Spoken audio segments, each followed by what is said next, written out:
하나님 아버지, 오늘도 우리가 하나님 앞에 기도하러 모였습니다. 주 예수의 이름을 의지하고 하나님의 말씀을 의지하고 하나님의 뜻을 의지해서 기도하고 응답받기를 원하오니 하나님의 말씀을 잘 듣고 분별하며 기억하고 순종할 수 있는 믿음을 우리에게 더하여 주시옵소서. 믿음으로 헌금한 손길들 위에 복을 주셔서 저들이 하나님 앞에 행한 모든 일을 기억하사 갚아 주시옵시고 하나님의 능력이 온전히 드러나는 신령한 우리 모두가 되게 도와 주시옵소서. 예수님의 이름으로 기도하였습니다. 아멘. 하나님의 말씀은 마태복음 8장 5절에서 13절까지 말씀을 함께 같이 합독하겠습니다. 마태복음 8장 5절에서 13절까지 함께 합독하겠습니다. 함께 읽습니다. 시작. 예수께서 가버나움에 들어가시니 한 백부장이 나와 간구하여 이르되 주여 내 하인이 중풍병으로 집에 누워 몹시 괴로워하나이다. 이르시되 내가 가서 고쳐주리라. 백부장이 대답하여 이르되 주여 내 집에 들어오심을 나는 감당하지 못하겠사오니 다만 말씀으로만 하옵소서. 그러면 내 하인이 낫겠사옵나이다. 나도 남의 수하에 있는 사람이요 내 아래에도 군사가 있으니 이더러 가라 하면 가고 저더러 오라 하면 오고 내 종더러 이것을 하라 하면 하나이다. 예수께서 들으시고 놀랍게 여겨 따르는 자들에게 이르시되 내가 진실로 너희에게 이르노니 이스라엘 중 아무에게서도 이만한 믿음을 보지 못하였노라. 또 너희에게 이르노니 동서로부터 많은 사람이 이르러 아브라함과 이삭과 야곱과 함께 천국에 앉으려니와 그 나라의 본 자손들은 바깥 어두운 데에 쫓겨나 거기서 울며 이를 갈게 되리라. 예수께서 백부장에게 이르시되 가라 내 믿은 대로 될지어다 하시니 그 즉시 하인이 나으니라. 아멘. 우리는 오늘 저녁에 기도하러 모였습니다. 기도는 하나님의 명령이고 또 하나님께서 우리에게 주신 권리입니다. 세상 종교에도 기도하는 일이 있죠. 그러나 우리가 하는 기도는 하나님이 명령하시고 약속하시고 그 증거를 분명히 얻을 수 있도록 우리에게 자기 이름을 걸고 하신 말씀이기 때문에 우리는 그 말씀에 순종하여 응답을 받으려고 하는 겁니다. 그저 우리 마음의 소원이나 아뢰려고 하는 것이 아니라 하나님의 말씀에 순종하고 그 결과를 보려고 하는 거죠.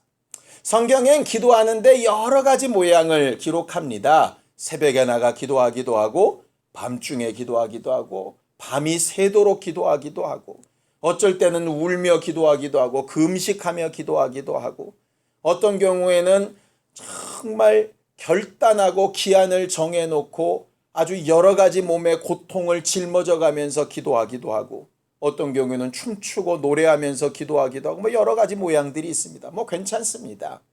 눈을 뜨고 기도하든 서서 기도하든 엎드려 기도하든 성경은 그런 부분에 대해서 뭐를 제한하고 계시지는 않아요.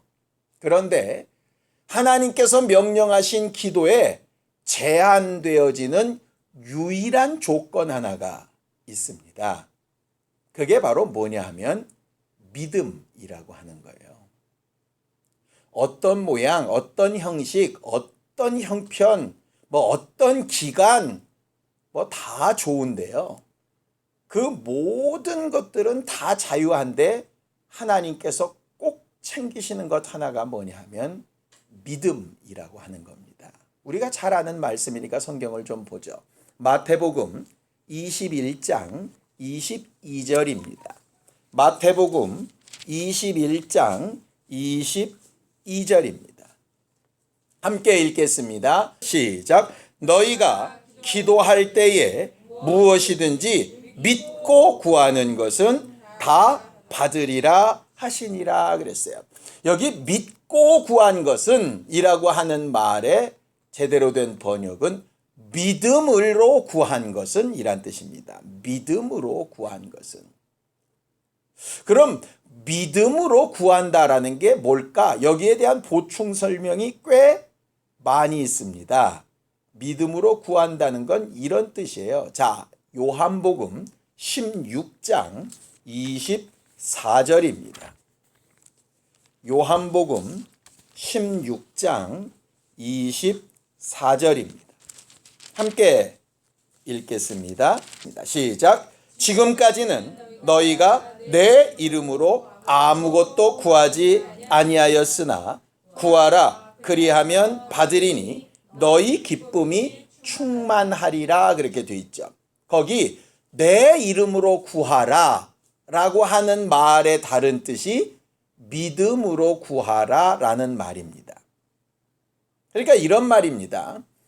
예수 이름으로 기도합니다 라고 붙이라는 얘기가 아니라 예수 이름을 믿는 믿음으로 구하라 라고 하는 그런 말입니다. 그럼 예수 이름을 믿는다는 건 또 뭘까? 그 앞에 요한복음 15장 7절입니다. 함께 읽습니다. 요한복음 15장 7절 시작. 너희가 내 안에 거하고 내 말이 너희 안에 거하면 무엇이든지 원하는 대로 구하라. 그리하면 이루리라. 뒷말은 다 똑같습니다. 믿고 구하라. 내 이름으로 구하라. 너희가 내 안에 거하고 내 말이 너희 안에 거하면 구하라. 이렇게 돼 있죠. 그러니까 예수 이름을 믿는다라고 하는 것이 뭐냐 하면 너희가 내 안에 들어와서 주인 노릇을 하고, 그러니까 권리가 있다는 뜻이죠. 내 말이 너희 안에서 주인 노릇을 하는 걸 이야기하는 거예요. 내 안에서 예수의 말씀이 주인 노릇을 한다는 얘기는 뭐냐 하면 내 생각이 있고 내 판단이 있고 내 원함이 있는데 내 생각이나 내 판단이 주인이 아니라 하나님의 말씀이 내 주인이라는 얘기예요. 하나님의 약속이 모든 생각을 다 이긴다는 의미예요. 이해가 되시나요? 그걸 또 다른 말로 너희는 먼저 그의 나라와 의를 구하라 이렇게 얘기하시는 거예요. 그럼 이 모든 것을 더하시겠다 이렇게 된 거죠. 또 요한일서에도 잘 있죠. 우리 안에 담대한 것이 뭐냐면 무엇이든지 주의 뜻대로 구하면 들으시고 응답하신다 이렇게 돼 있어요. 주의 뜻이라고 하는 것도 마찬가지입니다. 그래서 사실 다 같은 말이에요. 믿음으로 구하라. 내 이름으로 구하라. 내 말이 너희 안에 거하면 구하라. 그의 나라와 의를 먼저 구하라. 주의 뜻대로 구하라. 다 같은 말입니다. 다 똑같은 말이에요. 믿음으로 구하라는 말의 다른 말이에요. 우리는 나름대로 믿음을 가지고 구합니다. 예수가 우리의 구주라는 거 지금 믿고 기도하러 나오신 거죠. 그죠? 하나님의 약속된 말씀이 뭐가 있는지 다는 몰라도 우리가 아는 만큼은 알고 지금 기도하러 나오신 거잖아요. 그런데 오늘 성경에 보면 아주 독특하게 칭찬받는 믿음 있는 기도가 나와 있어요. 그렇죠? 우리가 흔히 아는 이 백부장의 기도라는 것 말입니다. 예수께서 아주 대놓고 얘기하셨죠?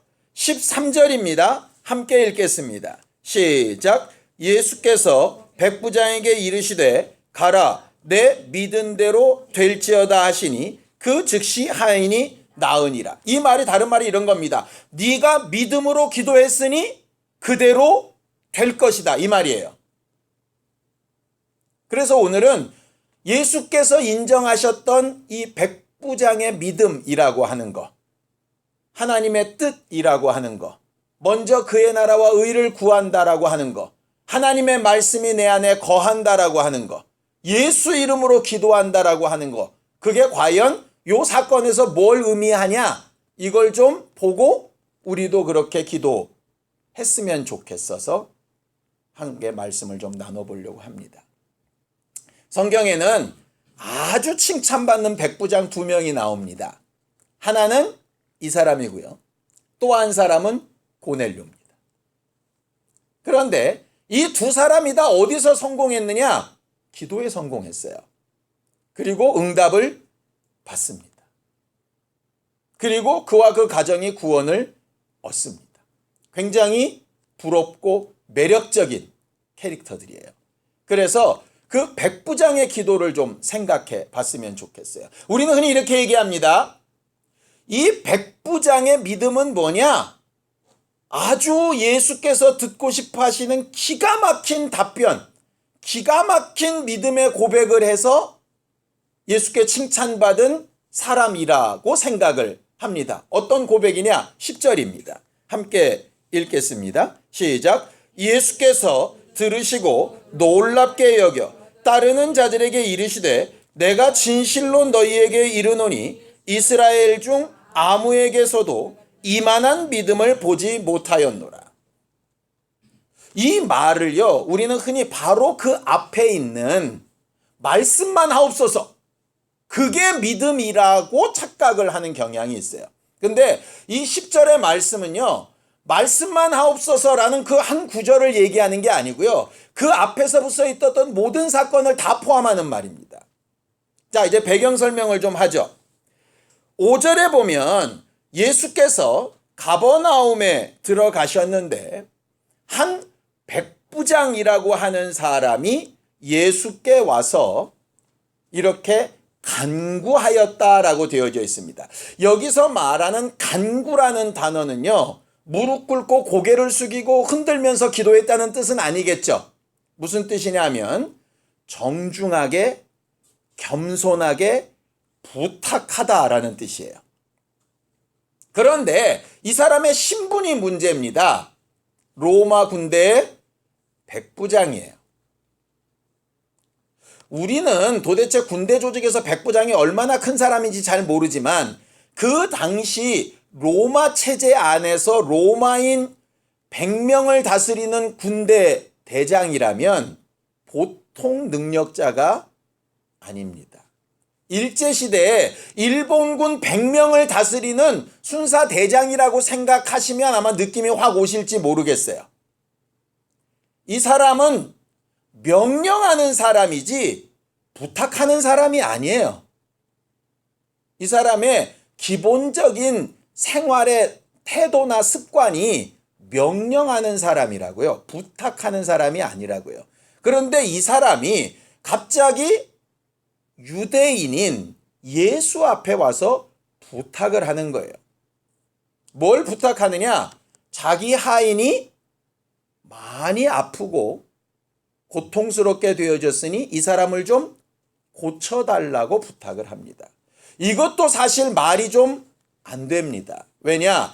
여기서 말하는 하인이라는 얘기가 종이라는 뜻인데요. 노예라는 말입니다.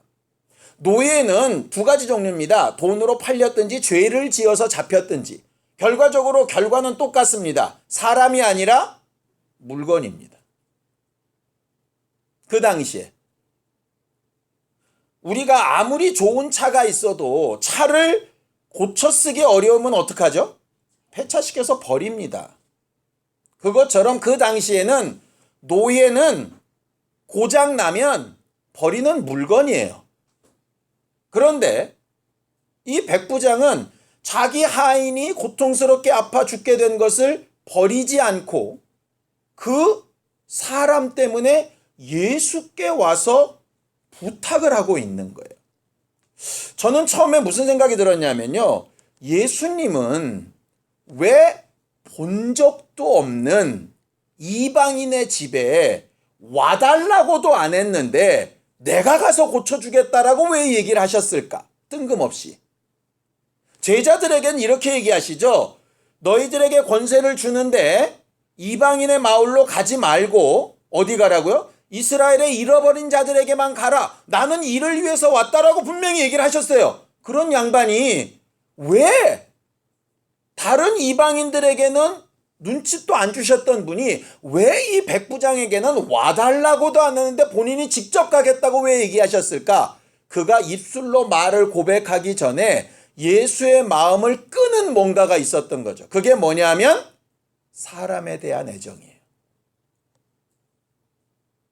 그의 위치나 그의 삶이나 그의 형편으로 보면 굳이 그렇게 하지 않아도 되는데 자기 때문에 그렇게 하는 게 아니라 자기가 그렇게까지 책임지지도 않아도 될 그 어떤 존재를 위해서 마음이 긍휼해진 거죠.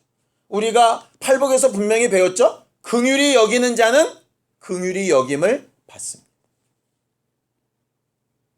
이는 하나님을 잘 알아서도 아니에요. 예수를 믿어서도 아니에요. 가장 먼저 이 사람이 예수께 와가지고 고개를 숙였던 첫 번째 이유는 뭐냐면요. 사람에 대한 긍휼함이에요.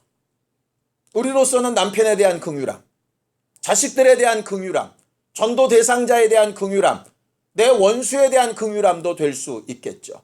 똑같은 내용이 누구에게도 있었냐? 예수께도 있었어요. 예수는 병든 자들을 보면 마음이 아파서 우셨어요. 자기를 대적하는 자들을 보면 답답하셔가지고 분통이 터지셨어요. 뭐 때문이냐? 긍휼함 때문이에요. 예수의 기본적인 성품이 안에 긍휼함이에요. 우리가 소금처럼 빛처럼 나타나야 될 성품이 긍휼함이에요. 함부로 판단하고 찍어 누르고 이런 게 아니라 긍휼함. 그렇게까지 굳이 할 필요가 없어도 그저 하나님의 마음이 존재하는 거죠. 예수께서 궁금하셨어요. 도대체 얘는 뭔데 이런 마음이 있지? 거기에 반대되는 사람들로 나오죠. 아브라함과 이삭과 야곱의 자손들은 바깥 어두운데 쫓겨날 거다. 그들은 뭐가 없었다는 얘기예요. 대신 긍휼함이 없는 거죠. 예수를 볼 때마다 옳으냐 그르냐만 있어요. 소경이 나와서 보고 다니는데도 하나님을 찬양하는 게 아니라 이 일이 안식일날 해도 되냐 마냐 뭐 이런 거 갖고 따지고 있는 거예요. 사람에 대한 관심은 없고 일에 대해서 옳으냐 그러냐만 따지고 있는 거죠. 우리가 흔히 그렇게 살기 되게 쉽거든요. 그런데 하나님이 원하시는 믿음의 가장 기초 단계가 뭐냐 하면 긍휼히 여기는 마음이에요. 우리가 수요일 날도 봤죠? 믿음의 가장 첫 번째가 뭐라고요? 마음을 다하고요. 우리 마음의 중심이 어디가 있냐고요. 옳다 그르다는 나중 문제예요. 가장 먼저는 긍휼히 여기는 마음의 믿음의 첫 번째예요. 예수께서 그 믿음의 그림자 같은 모습을 보고 내가 가서 고쳐주겠다 이렇게 얘기를 하는 거예요. 그런데 이 사람이 또 기가 막힌 소리를 합니다. 뭐라고 얘기하죠? 당신이 내 집에 오는 것을 나는 감당할 수가 없습니다. 이게 정확한 표현은 이런 겁니다. 내 집이 너무 누추해서 당신 같은 분을 모시기에는 너무너무 허접합니다. 이 말이에요. 보세요. 백부장의 집하고 예수 그리스도의 거처하고 어디가 더 낫겠습니까? 당연히 백부장 집이 낫죠. 그렇죠? 근데 눈에 보이는 걸로 지금 판단하는 게 아니고요. 이분의 권위로 지금 판단을 하는 거예요. 야고보서 같은 데 보면 믿는 사람들 가운데 부자나 잘나거나 아주 뻔질하게 옷 입은 사람들의 맘 뺏기지 말라는 말씀이 있습니다. 우리가 흔히 그렇게 되기가 되게 쉽거든요. 믿음이라 하면서도 그렇게 되기가 되게 쉬워요. 뭔가 학위 있는 목사가 얘기하면 굉장히 신빙성이 있어 보이고 그냥 기도만 하고 있는 사람이 하는 것은 별로 능력이 없어 보이고 뭐 여러 가지 뭐 이들이 있죠. 그죠? 좀 잘 사는 집사가 얘기하면 뭔가 그럴듯해 보이고 그렇지 않은 사람이 얘기하면 별거 아닌 것 같이 보이고 충분히 그럴 수 있단 말이에요. 그런데 이 백부장의 개념은 뭐냐면 지금 눈에 보이는 어떤 상황으로 보는 게 아니라 이 사람이 지금 무슨 일로 하고 있는가에 대한 권위로 판단을 하고 있는 거예요. 분별력이 굉장히 뛰어나죠. 이 말을 다른 말로 하면 겸손입니다. 자기가 가진 걸로는 이 사람을 능히 이길 수 있는데 자기와는 분명히 다른 것이 그에게 있어서 자기는 그 앞에 무릎을 꿇는 거예요. 두 번째 그의 믿음이 바로 겸손한 부분입니다. 그에게 인정해야 될 부분이 드러나는 거예요. 세 번째는 뭐냐면 이겁니다. 그가 예수의 권위에 대해서 인정하며 고백하는 것은 다른 사람들이 얘기하는 것처럼 나사렛 예수에 대한 소문이나 듣고 얘기하는 거 아닙니다. 들은 풍월로 고백을 하는 게 아니에요. 그의 믿음은 뭐라고 얘기하느냐? 자기의 삶 가운데서 체득이 된 거죠. 나도 남의 수하에 있고 내게도 수하가 있어서 정상적인 권리관계라면 위에서 명령하는 자가 명령하면 그렇게 됩니다. 그러니 당신이 명령자고 주인이라면 명령하면 그렇게 될 겁니다. 이건 누가 가르쳐줘서 배운 믿음도 아니고요. 누구한테 전해 들어서 우리 목사님이 그러는데 이런 믿음이 아니라 자기가 분명히 예수를 깨닫고 삶 가운데서 체험한 믿음이에요. 그렇게 고백했을 때 예수가 뭐라 그러느냐? 긍휼한 마음도 있고 겸손한 마음도 있는데 대충 전해들은 지식이 아니라 체험 가운데서 나오는 믿음의 고백을 듣고 이스라엘 중에도 이만한 믿음이 없다. 이렇게 얘기하신 거예요. 그냥 단순히 말씀만 없어서 했다 그래서 믿음이란 뜻이 아니에요. 그 말이 나오게 된 배경이 뒤에 있어요. 우리는 흔히 간증 같은 걸 들으면 착각을 할 때가 있습니다. 어떤 사람 내가 이렇게 해서 응답받았고 저렇게 해서 응답받았다 그러면 그 방법을 흉내내려고 할 때가 꽤 많아요. 그런데 사실은 그 방법의 능력이 있는 게 아니고요. 그렇게 방법을 사용하게끔 하는 그 사람의 뒤에 마음과 믿음이 중요하거든요. 그런데 우리는 그 마음과 믿음은 상관없이 그냥 방법을 흉내내면 똑같은 결과가 나올 거라고 착각을 하는 거예요. 그래서 우리가 오늘 저녁에 말씀만 하옵소서를 1000번 외쳐도 이와 똑같은 믿음이 아닌 거예요. 왜? 긍휼함이 없던가, 겸손함이 없던가, 체득된 믿음이 아니라 들은 풍월로 고백하는 믿음이거든. 그냥 흉내내는 믿음이거든. 근데 우리가 지금까지 뭐가 믿음 좋다 그랬느냐? 들은 대로 흉내 잘 내면 믿음이 좋다고 착각을 한 거예요. 내 안에서 이게 실제가 안 되는. 맨 마지막은 뭔지 압니까? 그렇게 고백을 하고 나서 예수께서 말씀하시죠. 네 믿음대로 되라 하셨어요. 그랬더니 즉시로 갑니다. 마지막은 뭐냐? 그분의 명령대로 순종하는 것까지가 그의 믿음이에요. 결국 예수께서 이 기도를 들으셨던 이유는 제가 오늘 말씀에서 보니까 총 4가지더라 이 말이죠. 첫 번째는 긍휼히 여기는 마음. 두 번째는 자기를 낮추는 겸손. 세 번째는 체험된 믿음. 네 번째는 명령의 즉시로 순종하는 거예요. 근데 이게 누구의 기도와 똑같은가를 뒤집어 봤더니 예수 그리스도의 기도와 똑같은 거예요. 예수가 긍휼히 여기셨죠. 그는 자기를 겸손히 여기셨죠. 그리고 자기는 우리를 체휼하셔서 다 체험하시고 우리의 연약함을 아시는 분이셨죠. 그리고 십자가에 달려 죽기까지 행동하고 복종하셨던. 왜 예수의 기도가 능력이 있었을까? 이 4가지예요. 그럼 뒤집어 볼까요? 우리의 기도는 왜 중간에 뭔가 이빨이 빈 것 같을까? 어딘가 한 군데 벼 있겠죠. 이것도 또 무슨 공식처럼 여기면 또 우리는 흉내내는 사람이 될 겁니다. 그런데 이게 우리 안에 정말 체질화되듯이 터득이 된다면 우리는 정말로 믿은 대로 기도한 것, 하나님의 이름으로 기도한 것, 그의 말이 내 안에 거해서 기도한 것, 그의 나라와 의를 위해서 기도한 것, 그의 뜻대로 기도한 것에 합당한 사람이 될 거예요. 오늘 저녁에 우리가 이렇게 기도하고 하나님의 응답을 제대로 얻는 신령한 사람들이 되기를 예수님의 이름으로 축원합니다. 함께 같이 기도하겠습니다. 하나님 아버지, 우리는 믿음으로 하나님 앞에 기도하고 응답받는 거룩하고 신령한 교회들이 되기를 원합니다. 어떤 마음으로, 어떤 자세로, 무엇을 위하여, 어떻게 기도하고, 어떤 믿음을 소유할지 잘 분별하고 성령으로 인도받는 사람들이 되게 하여 주셔서 우리를 통하여 우리와 우리 자손과 우리 가정들이 그 백부장의 하인처럼 살아나고 구원을 받고 변화될 수 있도록 도와주시옵소서. 이제는 우리 주 예수 그리스도의 은혜와 하나님 아버지의 극진하신 사랑과 성령님의 감동하시고 함께하시는 분명한 증거가 믿음으로 구하고 돌아가는 자들에게 이제로부터 영원까지 함께 있을지어다. 아멘.